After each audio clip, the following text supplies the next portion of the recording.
Welcome in to this edition of the Oxford Exxon Podcast on this Wednesday late afternoon, 12:35 as we're getting started. Camera's got a little bit of an issue. Neal's fixing that as we are speaking today. We will talk the majority of the show with Jeff Duncan, longtime New Orleans sports writer, beat reporter, columnist, now with The Athletic. So we'll talk to Jeff for a long time. He wrote a lengthy quality piece on Arch Manning. Obviously, Arch Manning in the hearts and minds of many Ole Miss fans and many college football fans out there. So we'll get Jeff's perspective on that and more coming up on the show. Show brought to you every single day by the Oxford Exxon, Highway 6 West in Oxford.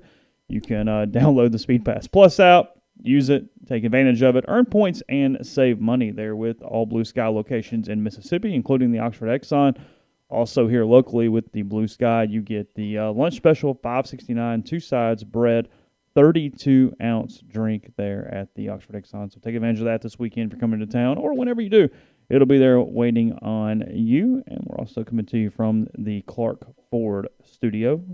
662-257-1900 is Clark Ford, Highway 25 South there in Amory.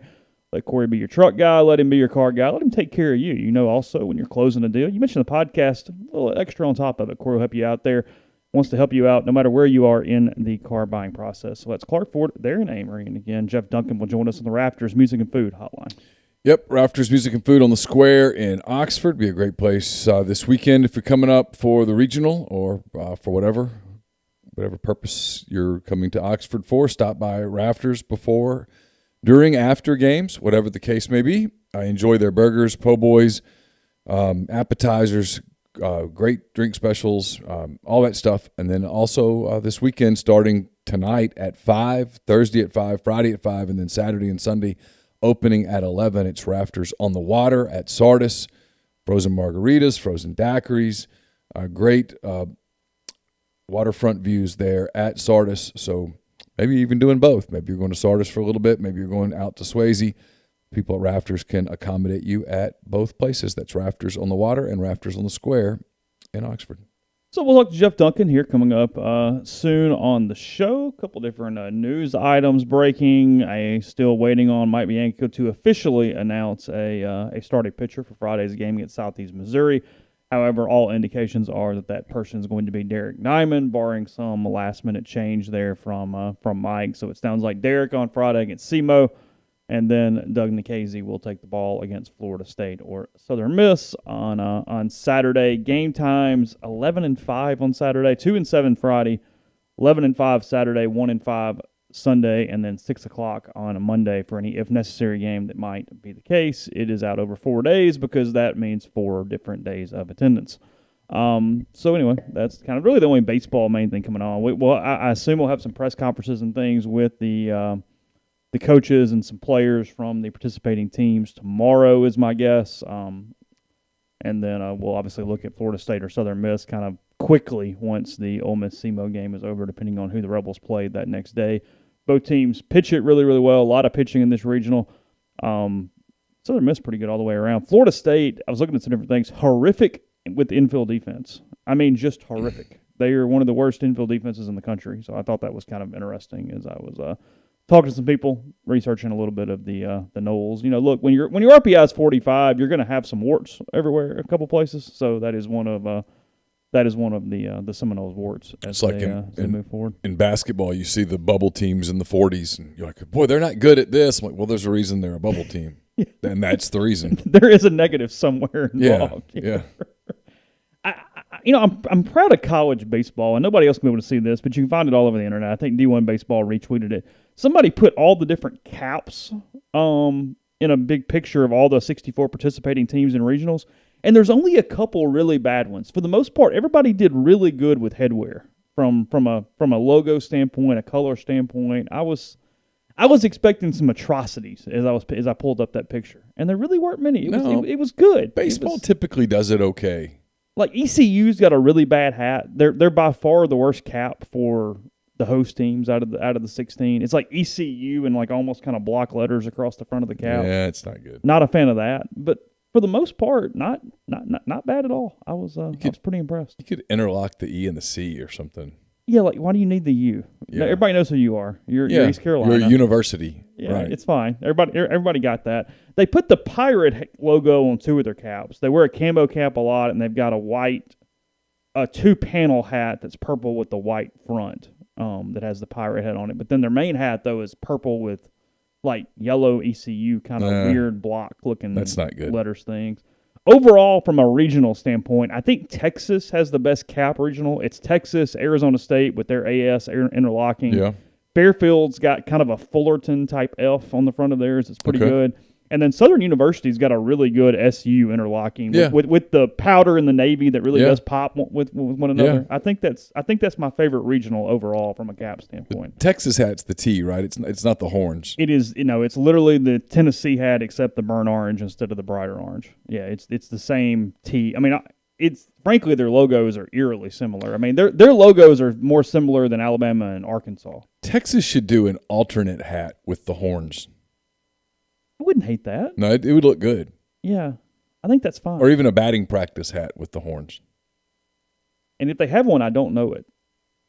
That's not something that I'm overly familiar with, if that is the case. Their football uniform is just outstanding. Texas? Yeah, it's great. It is kind of perfect. It's kind of perfect. Home and away, both good. Yeah. They don't overcomplicate it. It's orange and white. It's very, very good. Their helmet is just. They do wear a black jersey occasionally, but you'll forgive them. I can dismiss it because when they break out the all whites with that helmet, just the orange accents. Yeah, it's fantastic. You have a thing for for white helmets. Yeah. You really get into the white helmet occasionally. If you do it right. You do it right, it looks good. Theirs looks fantastic. And I'm not a Texas fan at all.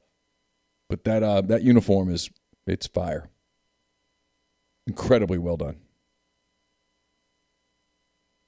The burnt orange looks good in all night, day. It works better than maybe you would think just seeing just the burnt orange by itself. But when it goes to the white, when it's the accent color, it's just fantastic. Yeah, it's great. Because it's just kind of enough. Like it's pretty substantial of a color that'll. Yeah, no, it's very good. It's very well done. I've always had great respect for their uniform. Yeah. Couple basketball notes going on today. Mike Krzyzewski is retiring at the end of the season. The Duke head coach. He's the second longest tenured Division I basketball coach right now, who's been coaching consecutively. Jim Boeheim, number 1. So Krzyzewski behind Boeheim. I think 41 years is what I saw somewhere. And then and you just mentioned to it right before we got started. Joel Embiid is out for Game 5 of the series. They'll win this one, but depending on how long that recovery is, it definitely changes the Eastern Conference playoffs. Yeah, on Krzyzewski, he's been the Duke coach since he's been a head coach since 1975. He turned 75 this coming February. He's going to coach this season and then step down. Okay. He has not adjusted well to the whole transfer portal angle of things. And in fairness to Krzyzewski, as easy as it would be to criticize him for this, he's not alone. Very privately, a lot of coaches, including some young coaches, are not crazy about what's happening with the transfer portal. They're like, a lot of kids are going to get. They're just saying we're fine with it. Kids are going to get screwed, and I think that's true. Kevin White, the longtime AD there, is stepping down. Is he? Yeah, they've already introduced Nina King as the new athletic director there at Duke. That's Mike White's dad, for anybody who's unfamiliar. The belief right now, I'm reading from The Athletic, is that John Shire, the former Duke player, current associate head coach, is going to get heavy consideration to replace Krzyzewski at Duke. So it's possible Duke and North Carolina both hire from within. I would say it goes beyond possible. It goes to probable that that's the direction Duke goes. So that's that. And then on Embiid, the bigger story is it's a meniscus tear. If you're the Sixers, he's your franchise. Do you let him play on a – that's Carson. He's very loud. Okay. It lets you play – do you let Joel Embiid play? Or do you get this fixed? And if you Can you make it worse? Is there instability that would affect other ligaments potentially? Yeah, you can. You're messing. Can you turn that into an ACL and an LCL? You're playing with fire, sure. Okay. If he plays on a weakened knee, he's a big man. They can't win. They can't win without him. They can't win a title without him. But he's their franchise, and they're the 1 seed.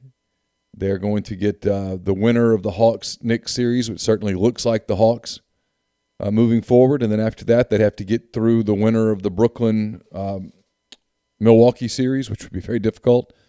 What it probably means is this upcoming series between Brooklyn and Milwaukee will decide who wins the East. And the Lakers are 1 game away from elimination in the West, and does not look like Anthony Davis will play. And without him, I don't think the Lakers have enough. So I think it's kind of wide open then. The whole thing's pretty wide open right now. By the way, I know we're not going to talk about NBA here. I didn't get to see it because I went to bed, but I hate that I missed it. I said before that series started that Portland-Denver was going to be incredible entertainment. Mm-hmm. And last night, double overtime, Damian Lillard goes for 55 in a losing effort against Jokic, who showed why he is the MVP of the league. I've gone back and watched enough of it to have a feel for it. My God, what a game that was. What's the series? It's 3-2 now, Denver, going back to Portland for Game 6. I had Denver in 7, and I'm starting to feel really good about that pick. Okay. I got something else before we went to Jeff, and now I'm losing my train of thought. Oh, sorry, Jacquez Jones. He has filled out paperwork to enter the transfer portal. I do not know if that is official or not. However, as of this morning, he was not in the portal, but it seems like a technicality at this point. Yeah. Look, Ole Miss is leading tackler from last year. It's a heavy loss for the Rebels. There's no doubt about it. Yeah, look, it's a lot of things, right? It's people are going to talk about tampering. There's always been tampering, but now that there's the transfer portal, tampering is just, as long as you're not stupid about it. It's just regularity now. You should be tampering. Yeah. And that means people are tampering with your guys. I promise you, somebody somewhere reached out to Matt Corral this offseason and said, hey, imagine what you could do here. Mm-hmm. I guarantee it happened. And it might not have been a direct coach to player. Sure. In fact, it probably wasn't. But it was somebody to somebody knowing that if there was interest, that could get the ball rolling. That's happening absolutely everywhere. Mm-hmm. So get over it. What it means with Jacquez is 2 things probably. 1, there was outside interest. I've heard of specificity already. There's a lot of Kentucky talk out there today. Oh, really? They lost a linebacker, need a linebacker. He's familiar with John Summerall, who's there. Makes a lot of sense. It also tells you that Jacquez saw some writing on the wall. Mm-hmm.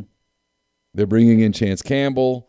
2 or 3 young guys had really good camps. Yep. Probably was a conversation where he was told, hey, there's nothing guaranteed. Your snap number could potentially go down. And so as I posted on the board this morning, the transfer portal will giveth, and the transfer portal will taketh away. Look, the onus is on the kids to make the right decisions in the transfer portal. Because like you just said, yeah, sure, some kid's going to get left out to dry and get screwed, sure. But nobody made them enter it. You know what I mean? I mean, frankly, there's a lot of just consequence and decisions that's involved with this thing. That, hey, such is life. There's some Darwinism to this a little bit. Yeah. This is... Nobody said you had to jump in there. Let me say this. Orgeron used to say that all the time. Let me say this. He started everything with let me say this. Well, I want to be careful here because it's easy for people to do this things. Well, he was kind of slow. We don't get to talk to a lot of kids. We get to talk to Jacquez a lot. And he's a really good young man. Mm-hmm. I like him. He's very polite. I think he gave Ole Miss everything that Ole Miss asked of him. And sometimes the end arrives. Mm-hmm. And if he wants to play in the NFL, and he does, whether that's realistic or not, I don't know. I'm not an NFL guy. And when I say that, I don't coach in the NFL. I'm not a scout in the NFL. He doesn't look like an NFL player to me. But his best bet is to go play. And if he was going to lose playing time at Ole Miss this season, and I suspect he was, strongly suspect that he was, and there was an opportunity elsewhere, and I'm almost certain that there was, it makes sense.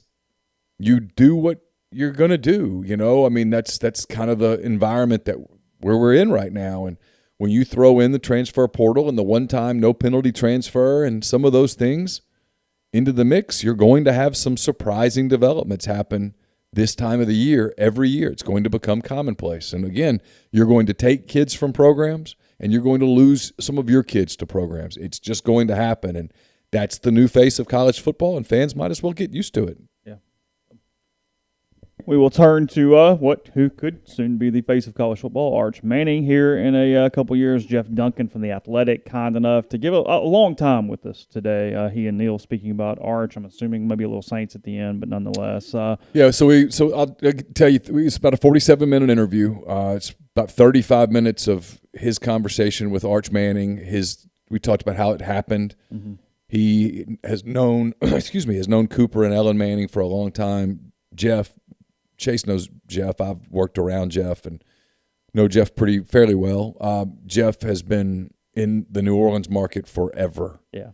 And I guess Jeff's upper 50s. That'd be my guess, yeah. Yeah, 60-ish. Yeah. Went to school at Louisville, I think.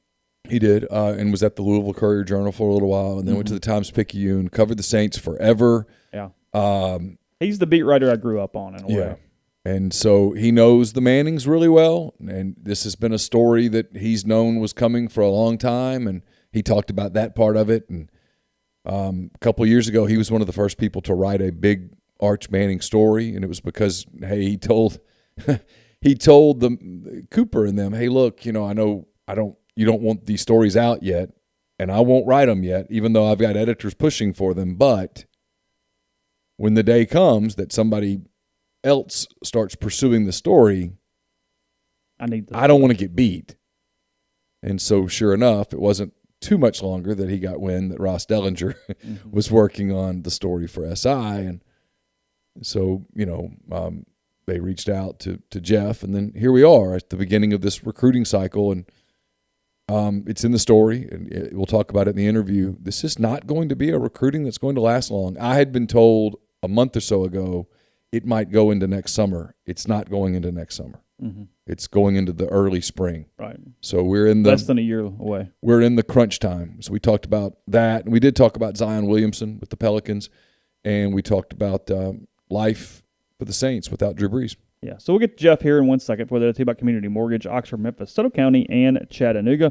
All underwriting and processing is done in Memphis. So you're getting local underwriting and understands your market. A leader in condo financing and the float-down option, which allows you to lock in the current rate. But if rates go down before you close, you get the lower rate.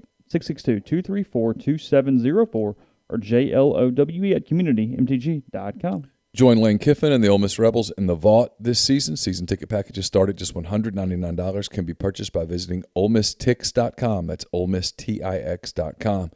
We're also brought to you by Lammons Fine Jewelry in Oxford, 1126 North Lamar Boulevard in Oxford. They've been serving the Oxford area for almost 75 years, from engagement rings to wedding rings, fine jewelry, watches, pearls, you name it, they've got it. The gold standard in fine jewelry. LammonsFineJewelry.com, or you can call them at 662-234-2777. Also brought to you by Comer Heating and Air. Comer Heating and Air is the name you can trust with more than 50 years of professional HVAC experience in Oxford, Tupelo, and the surrounding area. 662-801-1777. And we're brought to you by the College Corner. It's your one-stop Rebel Shop. 2 locations in the Jackson area. One's in Ridgeland, one in Flowood. You can also go to collegecornerstore.com, and you can find them on Facebook and Instagram. And we're brought to you by Pinnacle. Pinnacle based in Madison, Mississippi. They've got clients in more than 20 states, advisors in multiple states. It's also home to the Pinnacle Trust 401k Advisory Services team, where they can conduct a complimentary no-obligation benchmarking and analysis of your current 401k plan. Mention that you heard about Pinnacle on the Oxford podcast, and they'll take a little extra care of you. And we're brought to you by John Edwards, Regency Travel Incorporated in Memphis. He's part of Virtuoso. It's a worldwide network of travel partners that allows John to supply his clients with added values, unique benefits simply not available to other travelers. Just get in touch with John, give him some parameters and a budget, and he'll give you options. 901-494-3387 or jedwards@regencytravel.net. Podcast is brought to you by Visit Oxford. Visit oxfordms.com is the website.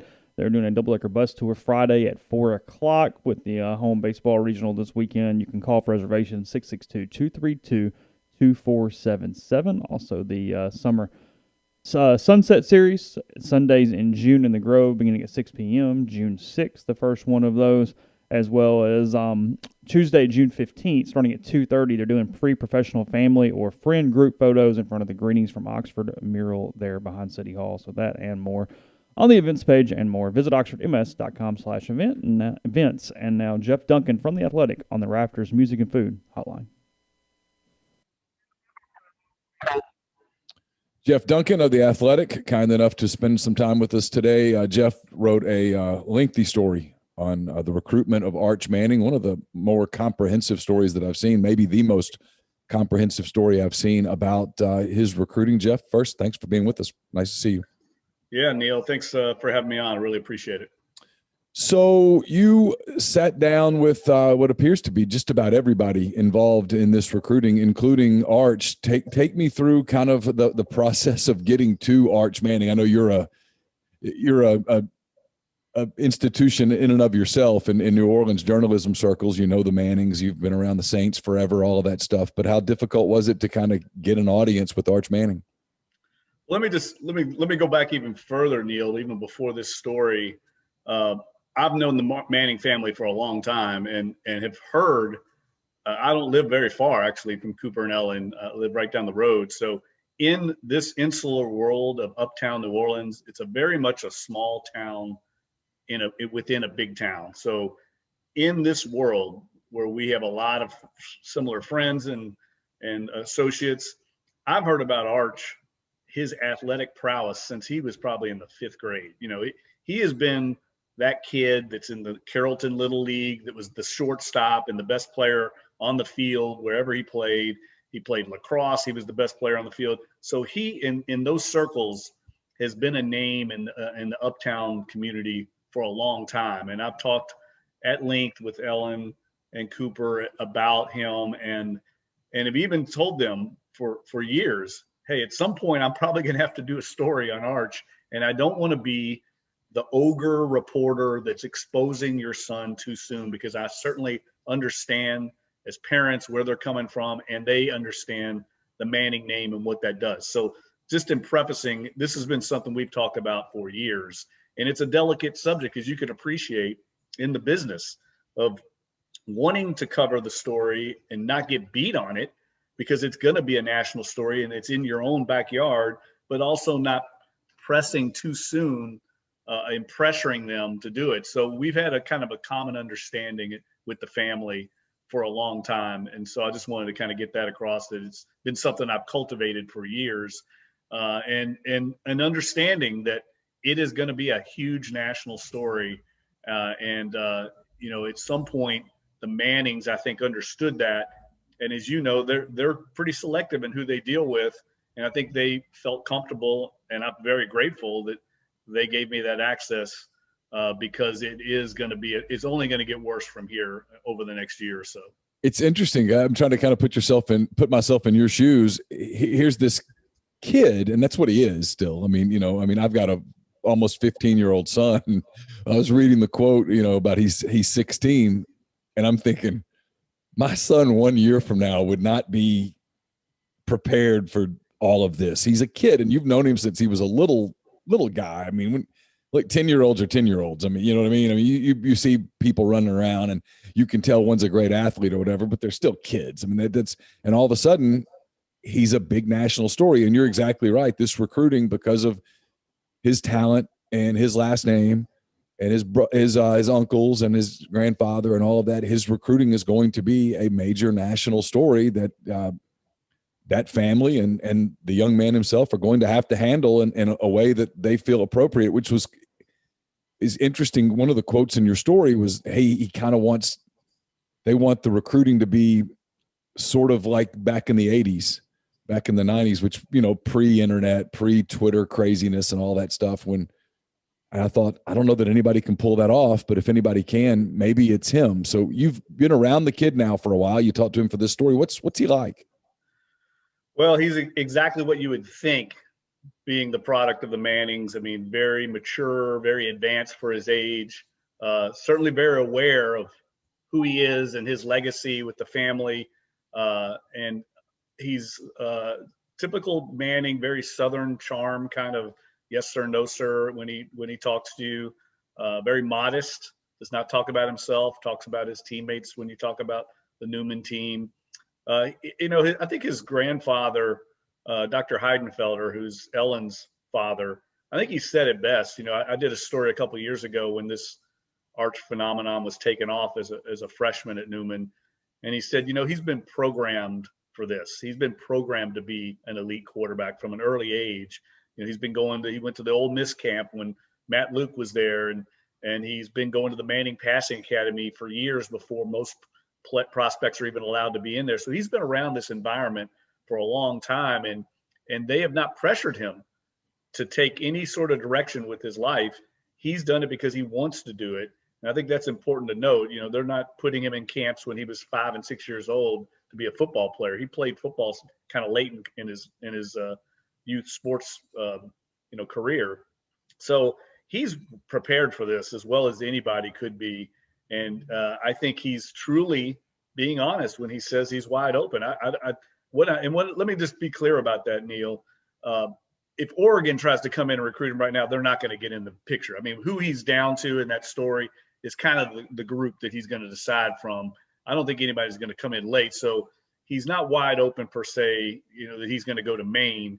But of that group, I don't think a perceived favorite has come along the line. I think he's truly open to all those schools and wants to, for himself, make a decision after he goes and makes these visits here in June and also this fall. I think the fall is going to be important as they get out and go to some of the games that these schools play, and they get on campus and see what the game day atmosphere is like and see what the game is like itself in the stadium.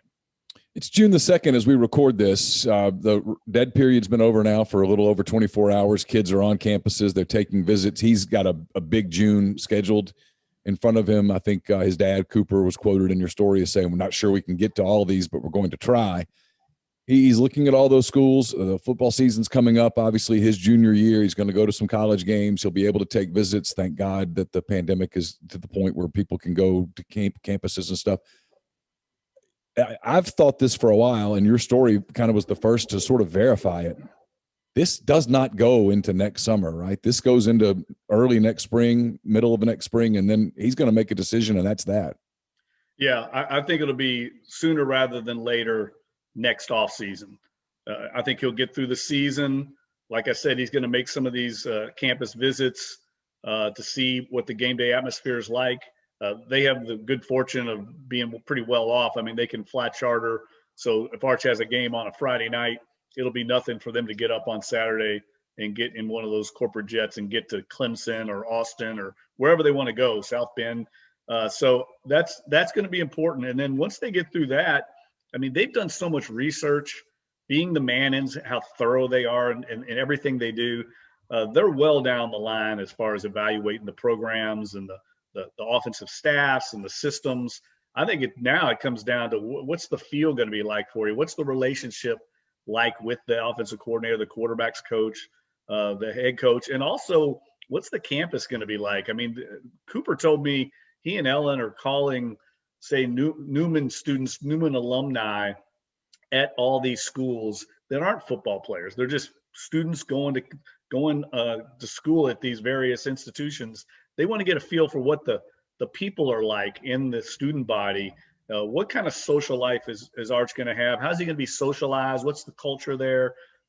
All of that is going to factor into this. So I really think it's a little bit beyond football, because if you really look at the lists of schools, almost every one of them is successful and has big time offensive coaches there. I mean, Ole Miss is a good example. I mean, so there's not a whole lot of difference between, say, the offense at Clemson or Alabama or Ole Miss or Texas. I mean, he's going to be successful in whatever program he gets to in that regard. So I think it comes down to some of the intangibles that we're talking about.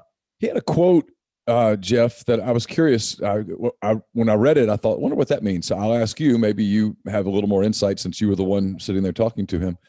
He said, just talking about SMU and I think Virginia, and he was talking about how those places may be a little more his speed off the field. That's paraphrasing a little bit, but I think it's close. What when he said that, did you get a kind of a feel for what he meant by that?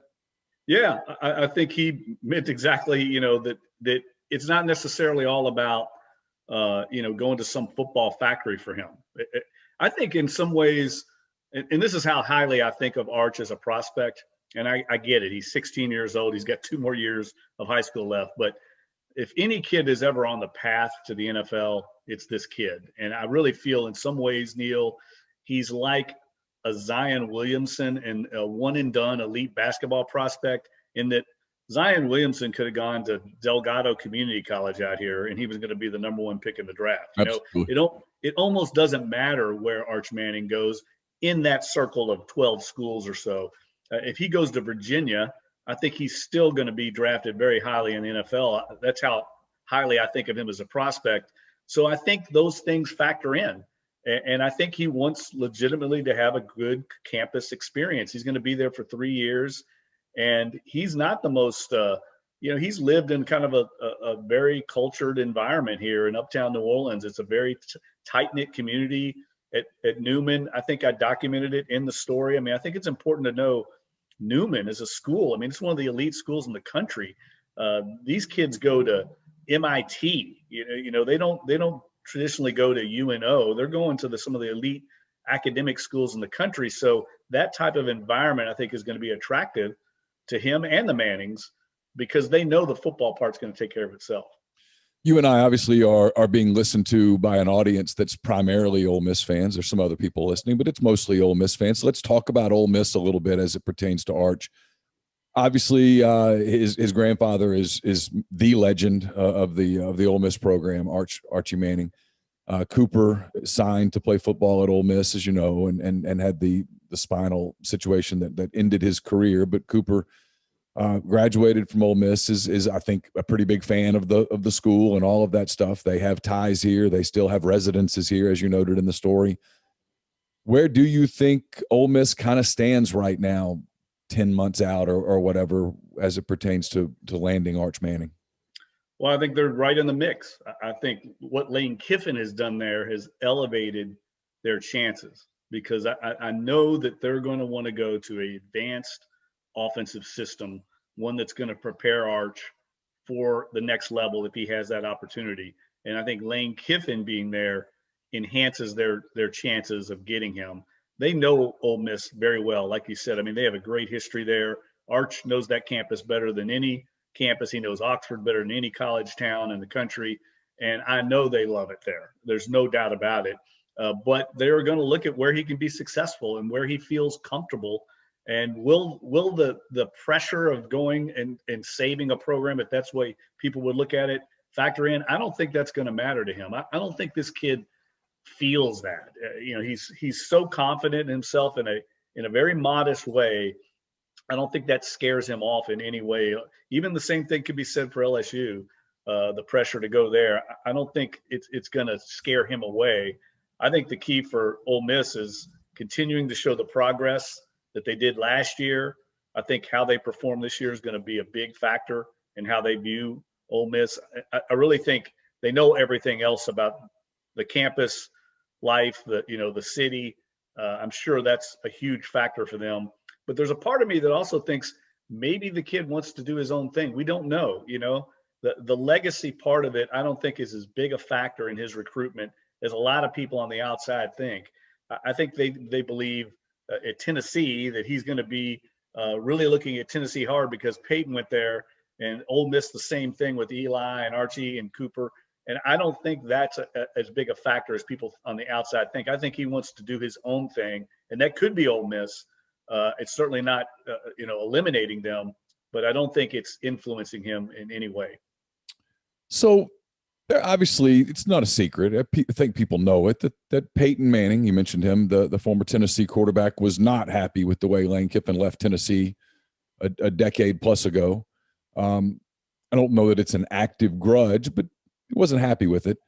I don't think it's a secret that Lane Kiffin's not exactly who Archie Manning had in mind to replace Matt Luke at the time when Ole Miss fired Matt Luke. There are kind of rumblings out there that the relationship is not such that the relationship's going to be something that they have to massage, work through, that kind of thing. When you talked about Lane Kiffin, did you get any kind of a sense from Arch or any of the people around Arch that relationship is problematic? Not at all. And look, I think relationships are hugely important with the Mannings. There's absolutely no doubt in my mind. If there is that, they didn't mention it, but if it's there, it's something that Lane Kiffin's going to have to overcome. I don't think it's anything different, though, Neal, than, say, what Ed Ogeron's had to overcome. I mean, his tenure at Ole Miss, I don't need to tell you or your listeners how bad that was. And I'm sure Archie Manning was not impressed with the job Ed Ogeron did. But Ed Ogeron's done a great job of turning that around, changing the perception of his coaching ability and working on himself. And I think the relationship right now with Ed Ogeron and the Mannings is as good as it can get, considering the past. So I think Lane Kiffin might have some work to do there if that's the case. But I don't think it's they can't overcome it if Arch, all these other factors come into play, and he really likes Ole Miss and really likes Lane Kiffin. And Lane Kiffin, as you know, is a charismatic guy. I mean, his offensive ability speaks for itself. I think Ole Miss is going to be off the charts this year offensively. And what quarterback wouldn't want to play in that system? I think it's going to come down to, can Lane Kiffin and his staff, I think that's all. Another thing important is the OC, quarterbacks coach, all those relationships are going to come into play here. But I've not heard anything negative out of the Manning camp about Ole Miss and how they're recruiting him. They are doing a very good job of staying within the guidelines set forth by Nelson Stewart, the head coach at Newman, who's kind of the gatekeeper of the recruiting, and also the Manning family. And I think they're if they don't get Arch Manning, it won't be because they didn't recruit him well or do a good job of recruiting him. It's going to be because Arch just made his own decision and elected to go somewhere else. Stewart having to get a completely separate phone for the Arch Manning thing was one of the funniest anecdotes in the story. I cracked up at that. I thought, yeah, I get it. I mean, can you imagine you're a high school coach? Like, I'm going to have to go get a completely different phone just to handle this kid's recruiting. That was hilarious to me. I thought it also spoke a lot about how the Mannings want this handled, that, because look, they could do this however they wanted to, but with their contacts and everything, that they said, hey, let's do this through the high school coach, which is sort of the old school way of conducting recruiting. That, trust me, doesn't happen everywhere anymore. That used to be a uniform policy. It is no longer one, Jeff. Yeah, I think that's a good observation, Neal. And I think it also speaks to the trust and the confidence they have in Nelson Stewart. I mean, he's had a number of top recruits come through recently, and certainly he coached Odell Beckham Jr., so he knows how this thing works. He played at Tulane.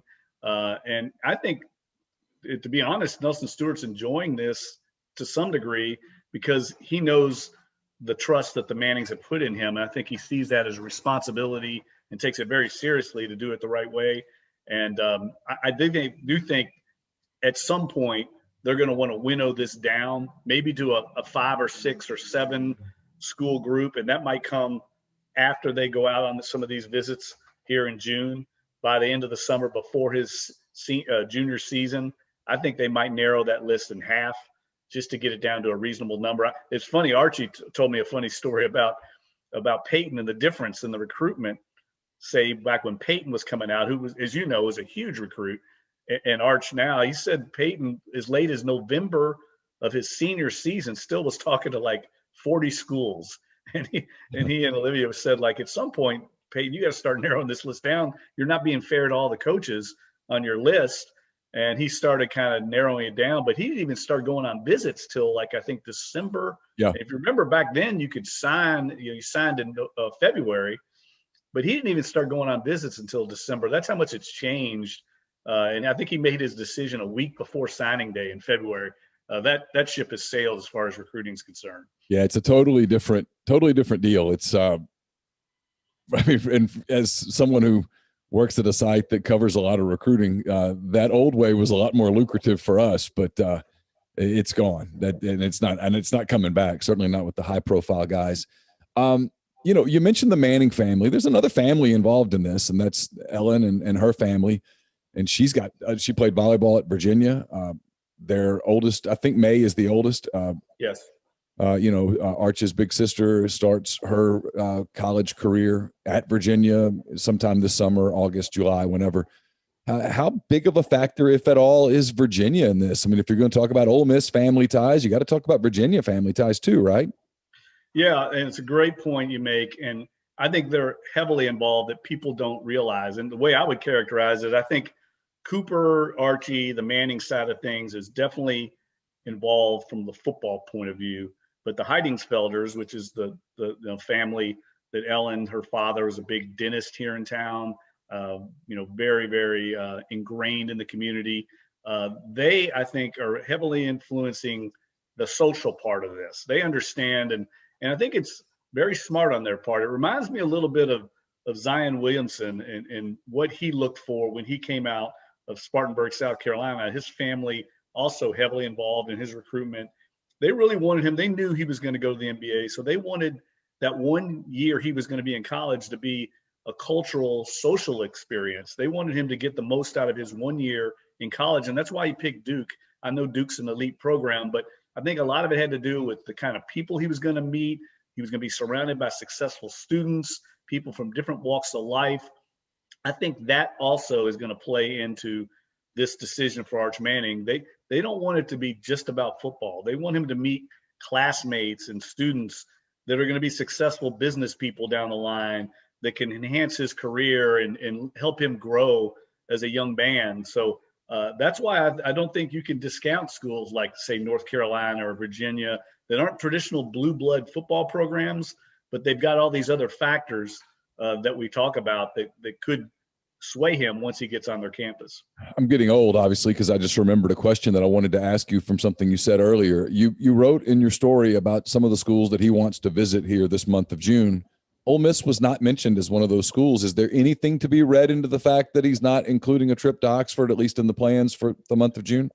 No. If you're a Rebels fan, don't worry about that. That's strictly because they've got a limited amount of time. The period that they can get on the road, I think, ends in late June, like the 27th or something like that. So they've got about a 4-week window to get out, and they've already been to Ole Miss a number of times. They know Ole Miss. They know it like the back of their hand. Same thing for LSU. They've been to LSU multiple times. This month is a period of time, a fact-finding mission for them to get to some of the schools that Arch has not been to, that he's never seen the town or met the head coach.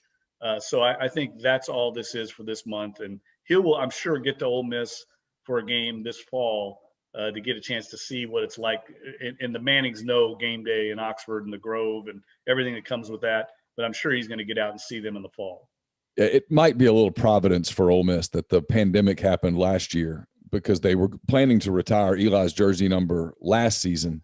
And obviously they put that off until this season. And I think they're doing it the weekend of the LSU game, which will be a zoo in Oxford like it is every time LSU comes to town. But I suspect Arch will be there and Ole Miss will have their best foot forward. You mentioned LSU, and you're right. I don't know that I would have written it quite as strongly as you did, but when you wrote it, I said, he might be onto something. About a year and a half ago, when LSU was at the very top of the college football world, there was a ton of buzz about Arch Manning and LSU. It was kind of everywhere. If you were in football circles, he was enamored with Joe Brady, who has since left to go to the Carolina Panthers. Joe Burrow was basically breaking every record there was to break at LSU. They were winning everything that anyone could win.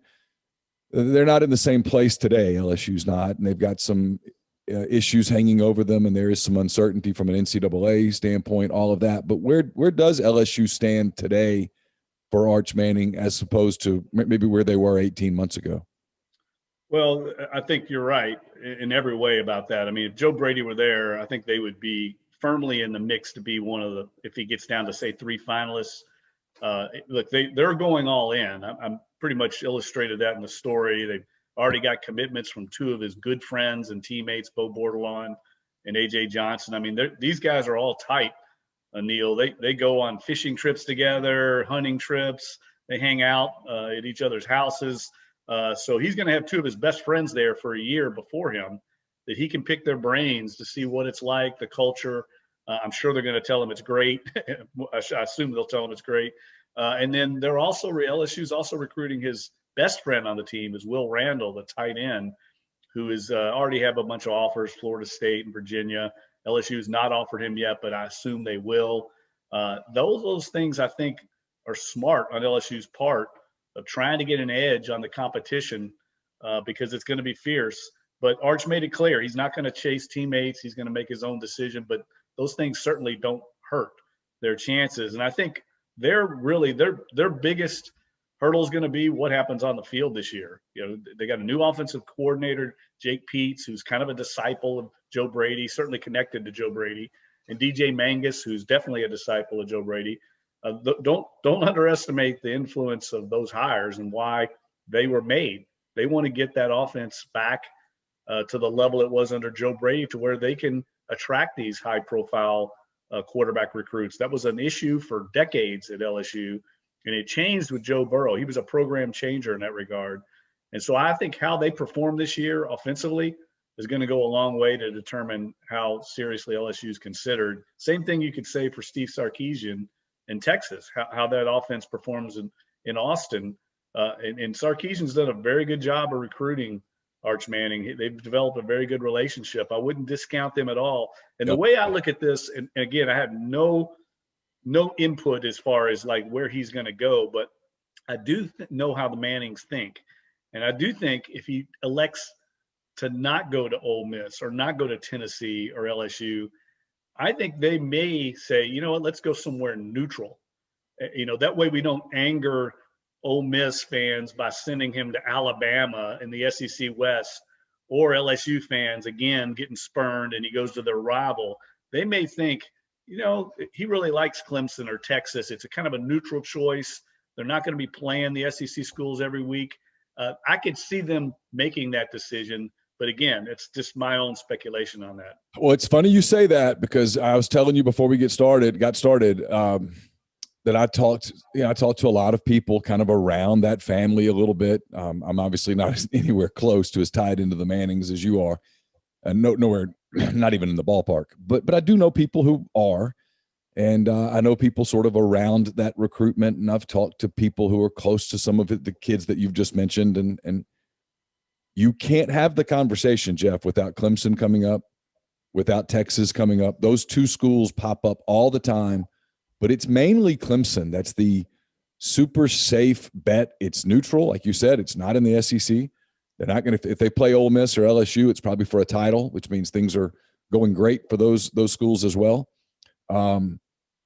It'd be his own deal. Clemson is a football factory, but there's a little more to it. And Texas is a little bit of a gamble on his part because it's brand new for Steve Sarkisian. And, some people have – taken that job before, and we all thought, here they go, and they didn't go. It's the joke about the horns are back and then they're not back. But you're right that anytime I have a conversation about Arch Manning, we talk about Clemson and we talk about Texas in a way that maybe we don't talk about other schools. And I think to ignore that would be sort of foolish. In fact, I've said, if you told me, hey, you have to bet on one school in this, I without hesitation, I say Clemson. But I haven't talked to Arch Manning. You have. Would you agree with that at all? Well, I do think there's a factor that works in Clemson's favor that we're not discussing, and that is stability. The Mannings, I think Jacob Hester said it in the story, leadership's important to them. There's a reason Eli wasn't steered to the San Diego Chargers out of the draft. They didn't like the direction of that organization and the ownership. And I think the stability of leadership in the coaching position is going to factor in here. They're not going to want to go to an unstable place that could have a coaching change or an offensive coordinator change. Now, sometimes that's inevitable when you're at successful schools. Offensive coordinators do move on. But I think Dabo Swinney is as stable as any head coach in college football. Nick Saban the same way. So I think those factors help those schools in that they know what they're probably going to be getting.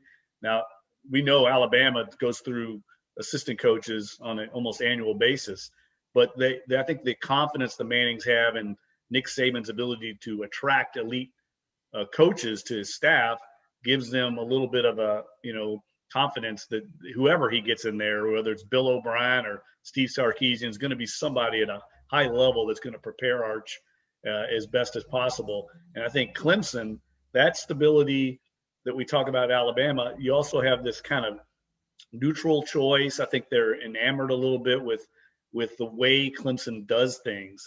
They're very strategic in how they recruit. And most of these top programs, Neal, you know this, at that high level, they're recruiting every other year an elite quarterback. There's a strategy to that, right? I mean, we see it with Clemson. Trevor Lawrence was the guy. They bring in DJ Ogalare, and he comes in, sits a year while Trevor Lawrence is a junior. And then when Trevor Lawrence goes off to the NFL, this guy takes it over and has 2 years in the system. So it fits perfectly with how, say, an Arch Manning or another elite recruit will look at that program, because they can come in, learn a year, get their feet wet, and then they take the program over, and hopefully 2 more years after that, they're off to the NFL. That's kind of the system that the Oklahomas and the Ohio States have kind of proctored here. And I think it's pretty smart the way it's being done. And I think Clemson appeals to the Mannings in a lot of ways because of that. Last thing on Arch, then I want to touch on a couple of things with you, because I'd be remiss if I didn't while I have you here. He's going to go early. He's going to commit early. You've been around him. How influential do you anticipate he will be with other recruits once he commits to Clemson or Virginia or Ole Miss or wherever? I mean, how much of an impact will he have on the rest of a signing class? Oh, I think it's going to be huge. I think that's one of the reasons why he wants to make the decision sooner rather than later. It will allow him to not only recruit other players, because he's already networked in with a lot of recruits. I mean, a lot of these guys talk on group text chats. They're on social media. His social media presence is private, but in that world, he's talking to other recruits. And I also think it'll help build momentum. I mean, let's face it, Neal, you know this. I mean, when he commits, it's going to be a dog and pony show. I mean, it is going to be a national story, I'm sure. And that will build momentum for whatever program he chooses. The name recognition, the brand, the star power, the cachet that comes with getting Arch Manning is going to be enormous. We know how it's going to play out wherever he picks, and he's playing quarterback. The Mannings are going to be there in the suite. It could be a CBS game in the afternoon, and they're going to be panning to Eli and Peyton and Archie all up there in the suite. You can't buy that type of exposure and publicity for your program. And when he picks whatever program he picks, it's going to be a validation of how they're doing things at that program, and other players are going to see that and sort of fall in line behind him. I think wherever he goes is ensured of being a top 5 recruiting class because of the momentum he'll create. Yeah, I completely agree. I think it's he's the most influential recruit that I've seen in football. You mentioned Zion Williamson a couple of times. Because Zion had that sort of in politics, I guess you would call it, coattails. Yeah. He has that in a way that I can't remember the last football one that had that. I mean, just the aura around him. It might be his uncle, frankly, and that was in a pre-internet time. So, I think you make a good point. Not to cut you off, but the Zion Williamson comparison, I bring that up a lot because I spent a lot of time around him, and both Arch and Zion, and even Drew Brees, who I've covered extensively here, there's certain qualities and intangible traits that leaders have that I think cause other people to gravitate to them. And Arch has that. He's very humble, modest young man. He doesn't talk about himself. He uses the platform that he has to shine it on his teammates. And therefore, players want to play with him because of that attitude he has. It's the exact same way Zion Williamson is. It's the exact same way Drew Brees was here. They obviously are confident and know they're special, but they don't draw the spotlight to themselves. Instead, they use it to deflect the spotlight to their teammates. And in turn, that causes players, it attracts players to them. And I think it's a very rare quality, especially for someone 16 years old to have. But I guarantee you it's already words getting out in that circle. And you know this as well as anyone. I mean, these kids talk to each other. They're at camps together. They go on recruiting visits. They're going to know who's got the ego and who doesn't. And I think a guy like Arch Manning is going to attract the best of the best to his school. You mentioned Zion. Let me ask you about him a little bit. You're there in New Orleans. The NBA playoffs are going on. The Pelicans did not make the playoffs. I think a lot of people, self-included, kind of thought maybe this would be the year that the Pelicans got on that stage. they're not there yet. But do you get the sense that Zion is happy in New Orleans and that the Pelican organization's taking the steps to make them a kind of a post-LeBron era contender in the West? Well, I mean, this past year was disappointing. I mean, there's no other way around it. I mean, it was unacceptable when you have a talent like that. The talent is on this roster, and they were one of the healthiest teams in the league for most of the season. I know they had a little bit of a spate, but that wasn't an excuse, and COVID wasn't an excuse. They needed to have played better, and they've got to build this roster around this kid. I mean, he is a generational talent. I think he's just scratching the surface of how good he's going to be, and he's already putting up unprecedented numbers for someone as young as he is. I mean, he doesn't turn 21 till next month. So I think everyone in the organization knows the pressure that is on them this offseason to get the ship steered in the right direction, to build this roster around him the right way, to bolster the confidence that Zion and his camp has in this organization. I mean, they squandered the years with Anthony Davis here. They can't afford to do it again. This organization has really never found itself since they've been here. Despite having elite players like Chris Paul and Anthony Davis, and they know that they know that out on Airline Drive where the Pelicans are headquartered. And I think we'll see them. They're not going to overhaul the roster because I think there's a lot of young talent that they like to have, but there's going to be a lot of tweaking done. And it would not surprise me to see them move one or two veteran players on this team to try and land another veteran. What they really need is, I think, some glue guys, right, Neal? I mean, yeah. Basketball, it's all about getting the stars. Well, they've got that part. The hard part's down. They've got the stars. They've got to find the right role players to put around Zion and Brandon Ingram, and that could be just dead outside shooters, some defensive glue guys, a couple of guys with some dog in them, and I mean that in a good way. Some junkyard dogs that can get in there and get defensive-minded stops at the end of these games that they haven't been able to close out. But I think they're closer maybe than people think. And there was a good comparison made by someone in the local media this weekend about the Suns. If you look at the Suns a year ago, they were kind of floundering around 500, and they took an enormous leap this year with some depth offseason moves, bringing in Chris Paul, things like that. So there's reason that to be optimistic that this could happen here, especially with someone as elite a talent as Zion Williamson. Yeah, I'm curious to see, Jeff. The Pelicans have kind of a war chest of picks, not as many as the Thunder necessarily, but they've got a bunch. I mean, the Thunder and the Pelicans sort of control the draft over the next few years. I'm curious to see whether the Pelicans use some of that as ammunition to go out and get another big time player, a couple of veterans like you mentioned, whether they sort of go all in now with Zion in an effort to impress him enough where he does what Giannis Antetokounmpo did in Milwaukee, what Kevin Durant did not do in Oklahoma City, and sign that deal where you can exhale and, okay, now we can build over the period of time with this guy, and there's not this free agent window that gets closer and closer and closer and closer to you where it becomes panic time for an organization. And New Orleans isn't there yet, but they're not far from that place where, hey, we got to get this done. And they saw how that worked out with Anthony Davis, and I don't think they want a repeat of that. Well, that's a great point. And I would say this, that would be more encouraging for Pelicans fans. Zion Williamson is wired differently than most of these NBA superstars. I don't think his eye is on a big market. I mean, look at his track record. He went to Spartanburg Day School. It was basically the Newman of Spartanburg. It's a private school. It's not a basketball factory. He got recruited to go to those basketball schools. His family did not want that. They kept him there. If you remember back during his freshman season at Duke, remember the infamous shoe blowout, and everyone, conventional wisdom was he needs to opt out, not play the rest of his season, think about going to the NBA. He did his own thing. He said, I'm committed to my teammates and my coaches. I made a commitment. I want to honor that. He's very much an independent thinker, and he's not going to follow what conventional wisdom or peer pressure dictates. So I think in that regard, he's much more like Tim Duncan than he would be like Anthony Davis. So I do think there's reason to believe if they can get him enough help and they play well next season, that he will stay in New Orleans. But they've got to start showing some progress, and they've got to get to the playoffs next season. I mean, that much goes without saying.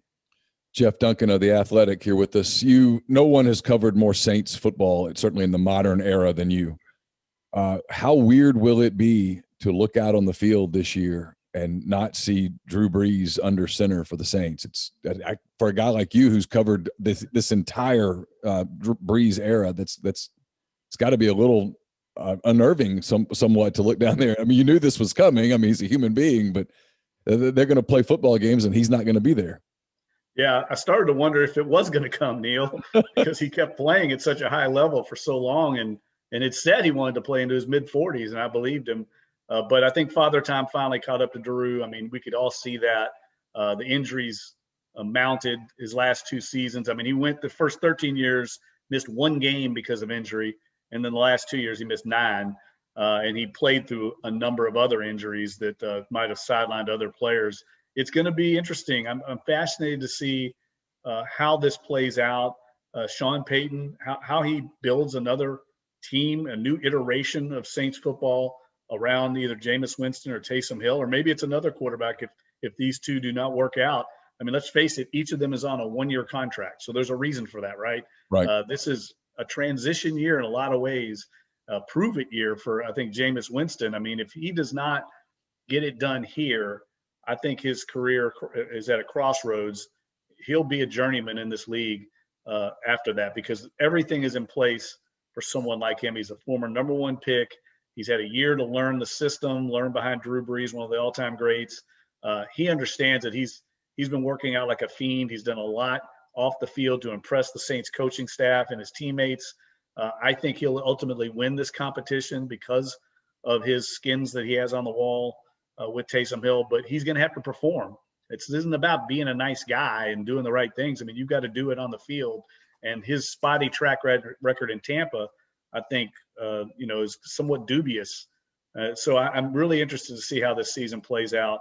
And I think we're all going to see, though, Neal, as each year goes on, it's much like the Super Bowl when the Saints won in 2009 and everybody thought, well, they might get 2 or 3 more. You see how special that season was as we get further from it.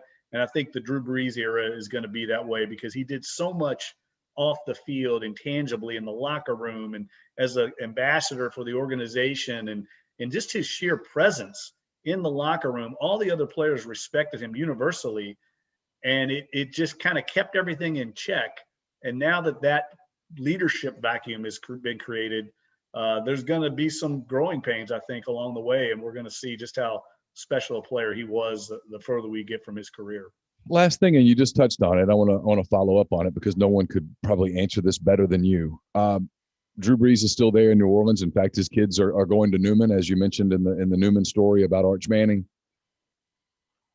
When it's all said and done, and there's still some time to probably reflect on it and put it into proper perspective, what is Drew Brees' legacy in New Orleans?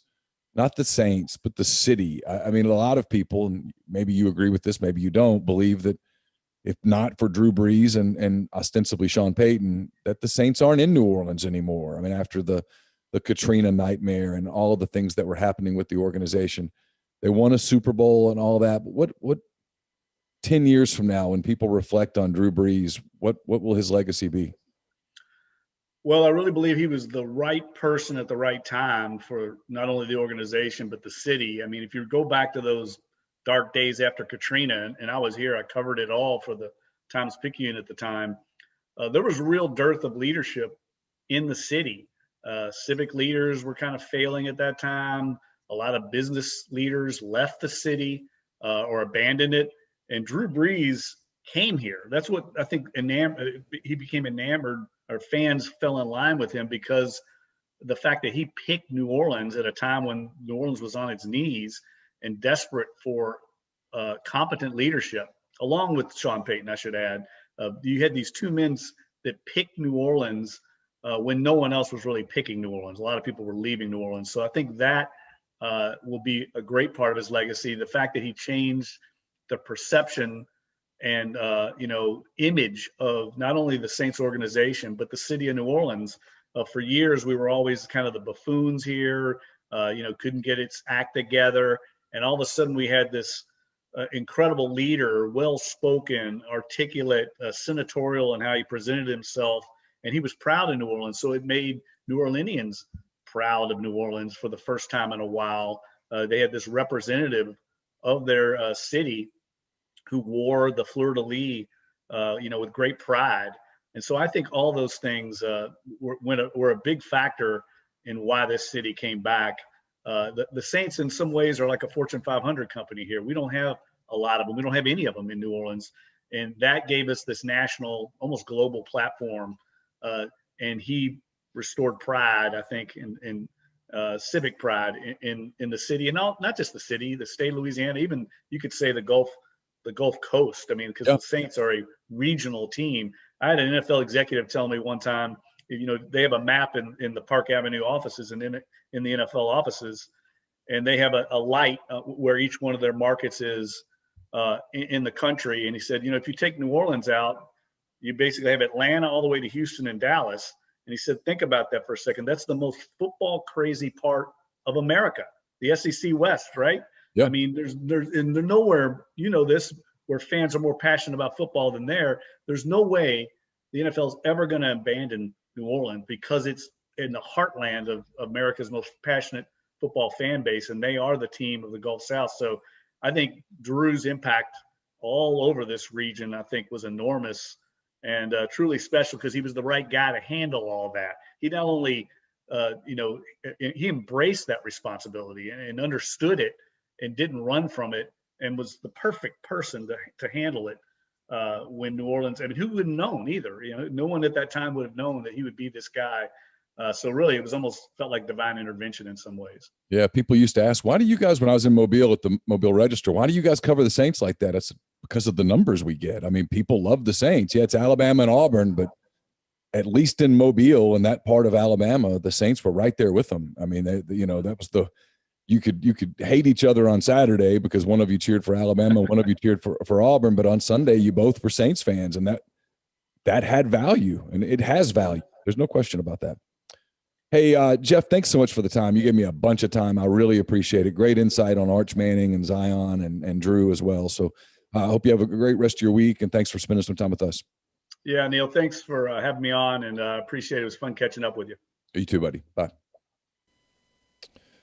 That was Jeff Duncan. Thanks again to him for his time today. A long visit there. Hopefully you got some insight about Arch Manning. I don't know. You listened to it. That's the first time you've heard it. I know you and I have similar feelings as to where this is going, but it's a big football season for Ole Miss. They can – I do believe Ole Miss can get Arch Manning. I don't think it's preordained. I think they can get him. I think this fall has to go really well. It's a big football season for Ole Miss in multiple ways.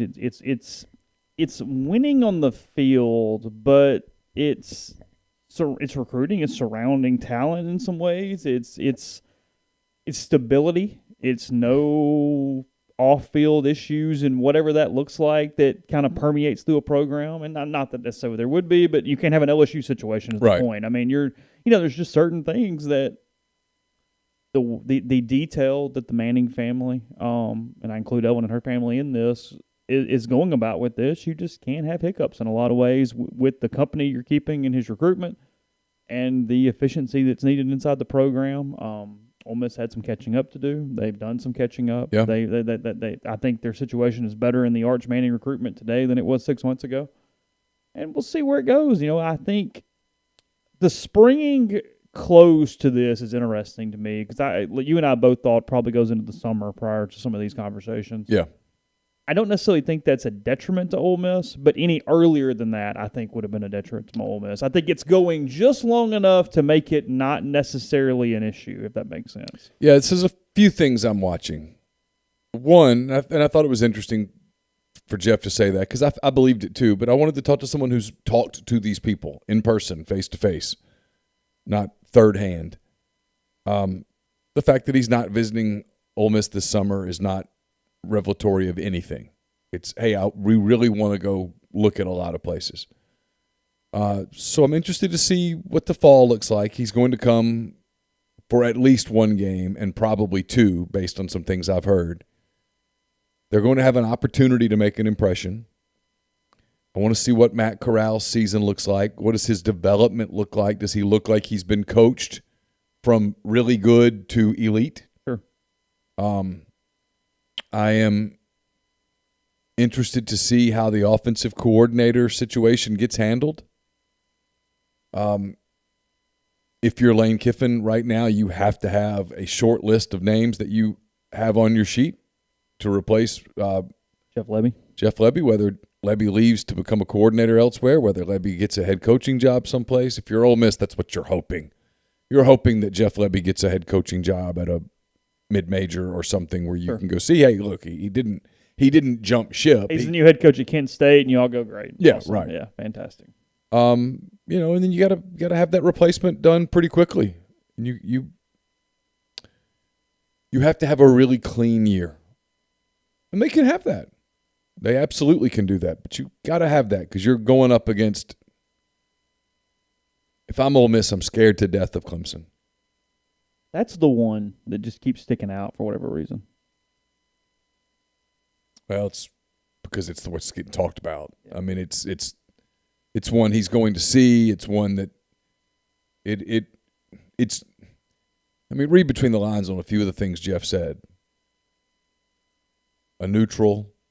Clemson's not going to piss off Louisiana people, or I mean, Ole Miss people are going to get upset about it, but nowhere near as much. If you told 100 Ole Miss fans, hey, he can't come to Ole Miss, but he can go to Alabama, LSU, or Clemson, they're going to go Clemson. Not the way the Mannings are going about it, but there's a certain compromise school aspect to it. Yeah, and so we'll see. I mean, there are family ties. That's why I've asked that, and I don't think he's going to Virginia. But you can't just completely count Virginia 1,000% out when his sister's there and his mom went there. And there is another. The way the whole sperm and egg thing works, there's two families. It's not just one. I know his last name's Manning, but there is a tie to the other family. Eli looked at Virginia hard back in the day. He did. Eli looked at Texas hard. Mm-hmm. Eli wasn't coming to Ole Miss until Tommy Tuberville left and David Cutcliffe came in. Yeah. We'll see. I mean, it's a big fall. But I think they can make a real stride. They can get into it. I think they're in it now. I've had people say, "Why don't you guys just write about it?" It's like, there's nothing to say. There's not much to say. It feels like it's been covered. At some point, you're just talking to hear yourself talk. It has been thoroughly covered now until something else happens that we need to cover at that point. And then you cover it then. And then you wait, and then you cover it again. And that's where it is. He is a monumentally big recruit, though, because what he enables you to do, and I do agree with Jeff, wherever he goes, they're going to get a top 5 class. Sure. Kids are going to follow him. He's going to be a difference maker for a kid who's looking at 2 schools, that kind of thing. And if you're Ole Miss, that's an opportunity that, frankly, just doesn't come around every year. Mm-hmm. They did it with Robert Kimdichie, and they would be able to do it on an even larger scale with Arch Manning.